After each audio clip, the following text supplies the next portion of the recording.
Chaque année scolaire apporte son lot de nouveautés, de défis et d'enjeux. Pour nous permettre de garder le cap sur les leviers de la réussite, le Comité d'engagement pour la réussite des élèves a élaboré un plan stratégique, soit le plan d'engagement pour la réussite des élèves, nommé le PEVR. Celui-ci sera effectif jusqu'en 2027. Pour élaborer ce plan, les travaux de réflexion du comité se sont appuyés sur le bilan des résultats du PEVR 18-23, les éléments du contexte 2021-2022, ainsi que sur des consultations, conseils d'établissement, partenaires, parents, élèves et les membres du personnel.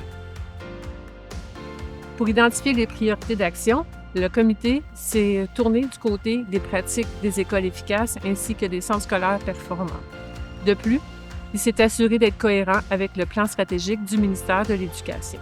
Le PEVR comporte 4 éléments permettant à prioriser et planifier les interventions. Les 4 éléments sont 4 valeurs, 3 orientations, 7 objectifs et 5 axes d'intervention.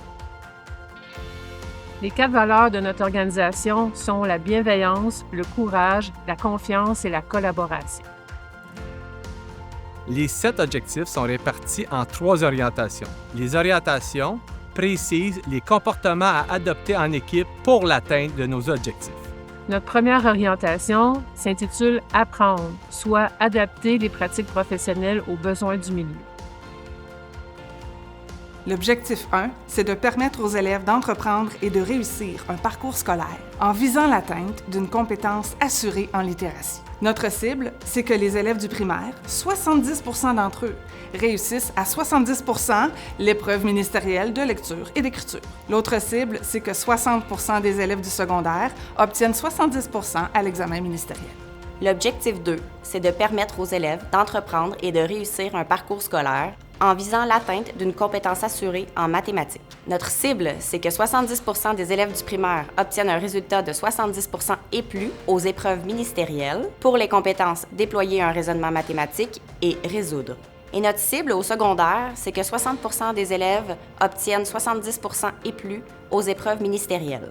La deuxième orientation met en lumière les pratiques collaboratives pour renforcer les liens entre les membres de l'organisation, la communauté et les parents. Objectif numéro 3. Reconnaître le rôle de partenaire aux parents dans une relation égalitaire avec les équipes écoles afin que les élèves puissent être accompagnés tout au long de leur parcours scolaire. Nous allons sonder les parents des élèves du préscolaire, primaire et secondaire. Notre cible est d'obtenir un niveau excellent pour les pratiques de collaboration instaurées par l'école. L'objectif 4, c'est augmenter la persévérance scolaire jusqu'à l'obtention d'une première diplomation et d'une première qualification pour nos élèves. Notre cible pour 2027, concernant la diplomation et la qualification de tous nos élèves du CSS-VT, est de 73,6% après 7 ans.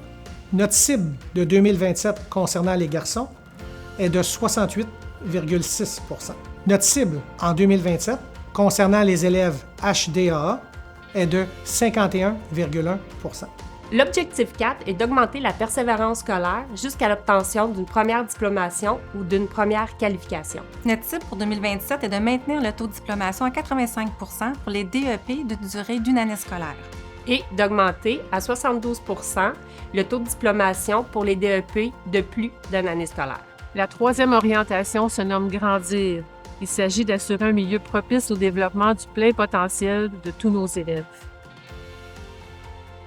L'objectif 5, c'est d'assurer la capacité d'accueil pour scolariser tous nos élèves du Centre de services scolaires de la Vallée des Tisserands. Pour ce faire, nous utilisons le plan quinquennal de l'organisation scolaire révisé annuellement. Sa cible est un taux d'occupation de 90 % autant au primaire qu'au secondaire pour 2027. L'objectif 5 est d'assurer d'avoir la capacité d'accueil pour scolariser tous les élèves aux adultes. Les programmes de formation générale des adultes seront déployés dans chacun des secteurs suivants: Beauharnois, Haut-Saint-Laurent et Salaberry de Valleyfield. L'axe 1 se centre sur les élèves qui sont âgés de 4 ans jusqu'à la 4e année du primaire. On se centre sur la compétence en lecture qui est effectivement une compétence déterminante dans les premières années de la scolarisation. L'axe 2 correspond à la période de la 5e année jusqu'à la 2e année du secondaire. Et effectivement, c'est une période qui correspond à la puberté et qui aussi correspond à l'entrée au secondaire, donc aussi connue sous le nom de transition primaire-secondaire. L'axe 3 se centre sur le 2e cycle du secondaire, une période qui correspond à la fin de l'adolescence et aussi une période identitaire très importante. L'axe 4 correspond aux services qui sont offerts à la clientèle adulte. On parle entre autres de la formation professionnelle. On parle aussi des services offerts aux entreprises et aussi des services de reconnaissance des acquis. L'axe 5 se centre sur la gestion administrative et plus spécifiquement sur le leadership des écoles que l'on dit efficaces. En plus des 5 objectifs nommés, nous retrouverons dans le PEVR 2 autres objectifs provenant du ministère de l'Éducation, soit élaborer de nouveaux projets particuliers et améliorer le climat de bienveillance, de bien-être et de sécurité chez les élèves. La communauté scolaire de la Vallée des Tisserands est composée d'artisans issus de provenances diverses. Ces artisans forment une équipe collaborative, mobilisée et convaincue que chaque élève, jeune et adulte, peut apprendre, progresser et développer son plein potentiel. Dans le cadre des travaux visant l'élaboration du PEVR, pour nous donner du sens à ce plan, on a voulu savoir ce que la réussite signifiait pour nos élèves. Alors on en a profité pour leur demander ce qui les motivait à poursuivre leurs études et ce qu'ils souhaitaient faire dans la vie. Selon moi, la réussite, c'est pas vraiment si jamais t'as une note superbe ou quelque chose comme ça, c'est vraiment quand t'arrives à faire de ton mieux. C'est pas nécessairement d'avoir tout fait les devoirs ou d'avoir réussi à 100% l'année, c'est surtout d'avoir de te rappeler de qu'est-ce que tu as pratiqué. Bem, la réussite pour moi, c'est me dépasser parce que je pense que pour moi, je suis mon propre adversaire. La réussite à l'école, pour moi, c'est se mettre un objectif puis l'atteindre. Ça peut être au quotidien, des petits défis. Ça peut être un examen à aller chercher, une compétence qu'on trouve plus difficile de se donner pour réussir à l'avoir. La réussite tout court, c'est juste vraiment accomplir ce que tu veux faire dans la vie. Pour moi, réussir, c'est terminer mes études et trouver un travail qui me soutiendra à l'avenir. C'est d'abord et avant tout d'atteindre les objectifs que je me suis moi-même fixés. Ce qui me motive, c'est le fait de vouloir moi-même chérir un rêve que j'ai toujours voulu, c'est-à-dire construire ma propre maison. L'équipe technique de l'école, qui est vraiment une affaire qui me motive à aller, puis ça me permet de un peu me connecter avec plus de monde dans l'école, qui ont des intérêts similaires, à apprendre des choses dans un domaine que j'aime. J'aime l'éducation physique, le français. Pour moi, la motivation vient des sacrifices de mes parents. Ma mère m'a laissée quand j'étais 2 ans aux Philippines pour aller venir ici au Canada pour subvenir des besoins de mon père et les miens. Bem, apprendre la langue pour réussir dans ma vie, pour m'adapter ici au Québec.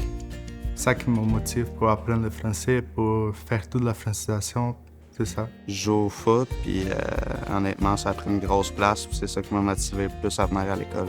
Je me dis que ça va m'amener à d'autres choses après, qui va peut-être m'amuser beaucoup plus. Parce que même si ça m'amuse beaucoup en ce moment, ça pourrait m'amuser plus.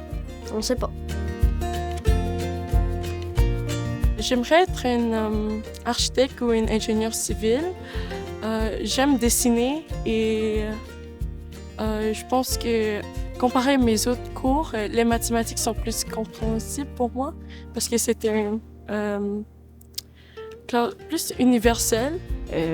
J'ai un petit penchant qui serait plus pour les soins à domicile. C'est le côté plus humain, avoir plus le temps, trouver encore plus le petit défi à réaliser. Ça me vient plus me chercher. Sinon, il y a le côté très technique de chirurgie qui semble intéressant pour moi. Honnêtement, le métier, je sais pas, mais je sais que je veux aller vraiment loin dans mes études pour continuer mon sport, comme ça je reste motivé. Que moi, honnêtement, cégep université, c'était dans mes projets.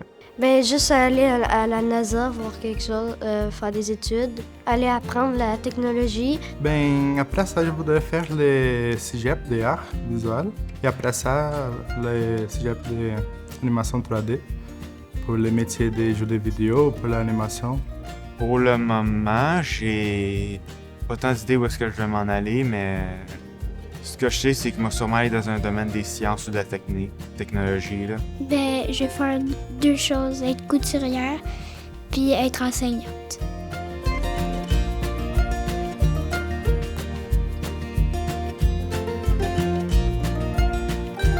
Ensemble, soyons tous mobilisés pour la réussite.